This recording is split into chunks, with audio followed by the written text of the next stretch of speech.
Welcome to our quick, practical safety guidance series, built to help you control hazards, work smarter, and make sure everyone gets home safe. Today we're starting with a situation we see with some of our clients. What if you had to explain and defend your OH&S decisions in court tomorrow? So, what if you had to defend your safety decisions in court tomorrow? Not your good intentions, not what your safety manual says, not what you meant to do. I'm talking about the exact decisions you made on a real job, on a real day, with real pressure. Picture this. You're sitting across from an investigator. They slide a photo across the table, your work area, your equipment, the conditions as they were, and they ask, "Walk me through exactly how you made this work safe." That's where a lot of leaders get caught off guard, because most people don't truly understand due diligence until they're forced to prove it. And that moment usually starts the same way. A tough inspection, a serious incident, or, worst case, someone gets critically hurt or killed. Let's go back to the key term, due diligence. A lot of people think due diligence is paperwork, toolbox talk records, signatures on policies, initials on a form, or a quick reminder to be careful. But in Canada, due diligence is far more practical than that. It's your ability to demonstrate that you took every reasonable precaution in the circumstances. And reasonable precaution isn't a feeling. It isn't a vibe in the air. It's a chain you can prove.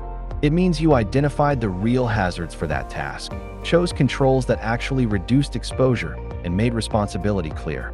Then you verified those controls were in place and working, not just present. And when conditions changed, weather, equipment, access, pace, people, you didn't push through on autopilot. You adjusted the plan, reset the controls, and made sure the work stayed safe under the new reality.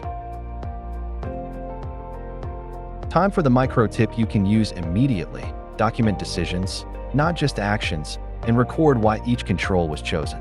Instead of writing, "Toolbox talk completed," write one sentence that shows the decision and the hazard it controlled.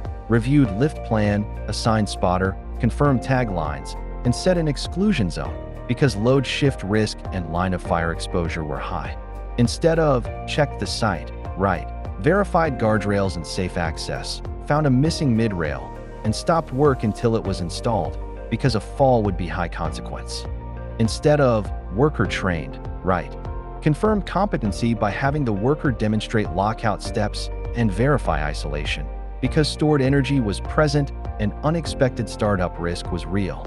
Instead of PPE used, write selected chemical gloves and face shield during transfer because splash exposure was possible based on the product hazards. And keep in mind that this should be recorded in this manner on any forms that your company has. If you want practical Canadian OH&S guidance that stands up under scrutiny, go to calgarysafetyconsultants.ca and contact us for practical Canadian OH&S guidance.